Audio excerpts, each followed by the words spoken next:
ეკობოქსი ჭკვიანი მოწყობილობა, რომელიც სკოლებში სისუფთავესა და ეკოლოგიურ გარემოზე ზრუნავს. თუ მასში არასასურველ მაკულატურას მოათავსებთ, ის აუცილებლად დაგაჯილდოებთ ეკოპრიზით, კალმით ან სხვა სიმბოლური საჩუქრით. სხვადასხვა სკოლაში არის პრობლემა, სეპარირების პრობლემა არის. ჩვენ ეს თქვა გადაწყვეტა რომ შეგვექმნა ისეთი მოწყობილობა, რომელიც ქაღალდს გადაამუშავებდა და შემდეგ გადაწყვეტა სხვადასხვა პრიზებში. აი ამ ფურცლებს მე რა ბედი ეწევა საბოლოოდ? ეს ფურცლები წავა სხვადასხვა კომპანიებში, მაგალითად ფურცლების გადამუშავებელ კომპანიებში, სადაც ჩაიბარებდნენ ისინი და იმ შეგროვებული თანხით ბავშვებს ის პრიზები გადაეცემათ.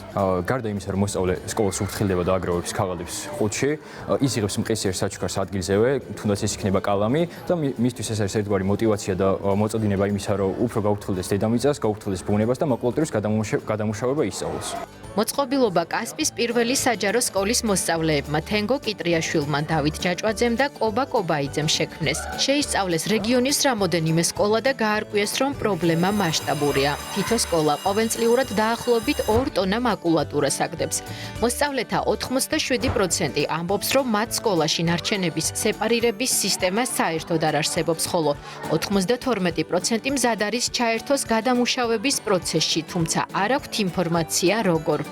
იდეა თავდაპირველად იქიდან დაიბადა, რომ ძალიან ბევრ სკოლაში სეპარაციის სისტემა არ არის, ან თუ არის მიუხედავი არის და მაკულატურა უბრალოდ გროვდება და ყურადღებას არავინ არ აქცევს და შემდეგ არ მუშავდება. მით უმეტეს გაკვეთილის პროცესის დროს ძალიან ბევრი ფურცელი გროვდება და უბრალოდ იყრება ეს ფურცლები და ამის გამო ძალიან ბევრი ხე ფუჭდება. ამიტომ პრობლემა ზუსტად ეს იყო და გვინდა რომ ინოვაციურად მოგვეგვარებინა ეს პრობლემა. გვინდა გადავწყვეტთ ამ პრობლემაზე მუშაობა. რამდენიმე ვარიანტი გქონდა, როგორ შეიძლება იდეა ინოვაციურად გადაგვეწყვიტა. საბოლოოდ გადავწყვეტ ეს თირალაც. მით უმეტეს პრობლემა არის, როდესაც მოსწავლეებს არ აქვთ мотиваცია, ან თუ мотиваცია აქვთ, ბევრმა არ იცის როგორ დაიწყოს ამ პროცესში ჩართვა და ძალიან ბევრს უნდა რომ მაკულატურა გადაამუშავოს.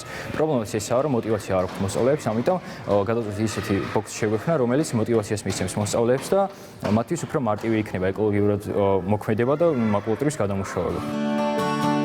მაკულატურის გადამუშავების საჭიროებაზე სკოლის პედაგოგებიც საუბრობენ და ეკობოქსის ინიციატივას დადებითად აფასებენ. რა თქმა უნდა, ეს გამოგონება გამოადგა როგორც ჩვენ სკოლას, ასევე გამოადგება სხვა სკოლებსაც, თუ კი ჩაერთვებიან და თუ ნახავენ და რა თქმა უნდა, არა მხოლოდ სკოლებს და შეიძლება სხვა დაწესებულებებსაც და როდესაც ეს პრობლემა დგება, რომ მაკულატურა როგორც ასეთი რომ არ გადაყაროს, თქვათ, გადააგდოს მოსწავლემ და რაღაცა სარგებელიც რო ნახოს, არ დაბინძურდება გარემო და ამ მაკულატურას და ამ ფურცლებს და ამ ქაღალდებს სხვა მიზნით გამოიყენებს. ეკოლოგიური პრობლემის ტექნოლოგიური გზით გადაჭრა კასპის ტექნოპარკში დაიწყო. ხელით ააწყეს პირველი პროტოტიპი. ჯერ მარტივი მოწყობილობა შექმნეს. შემდეგ უფრო დახვეწილი და როცა უკვე გამართულად მუშაობდა სწორედ ისე როგორც წარმოედგინათ, გადაწყვიტეს იდეას ხვებისთვისაც ეჩვენებინათ. ასე მოხდა ეკობოქსის STEM კვირეულზე, სადაც ახალგაზრდებმა თავიანთი საუკეთესო გამოგონებები წარადგინეს. კონკურსზე მათმა ბოქსმა განსაკუთრებული ყურადღება მიიპყრო და პირველი ადგილიც დაიმსახურა. ეს ყველაფერი ჩემთვის ახალი გამოწვევა იყო.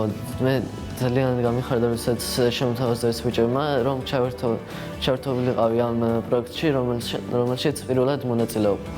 რადგან ახალი ვარ ამ პროექტში, ეს ჩემთვის დაფრთხილებები იყო ძალიან რთული, მაგრამ ჩემი გუნდელების დახმარებით ადვილად გადავლახე ისინი.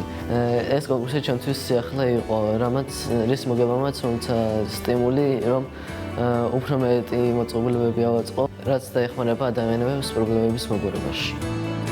ჯერ მხოლოდ პროტოტიპი აქვთ. ახალგაზრდა გამომგონებლებს იმედი აქვთ, რომ მათი ინოვაციური მოწყობილობა მომავალში ეკოლოგიური პრობლემების გადაჭრაში ბევრ დაწესებულებას დაეხმარება. გააუმჯობესებს ეკოლოგიურ პრაქტიკას და ხელს შეუწყობს სასწავლო სივრცეში გარემოს მდგრად განვითარებას.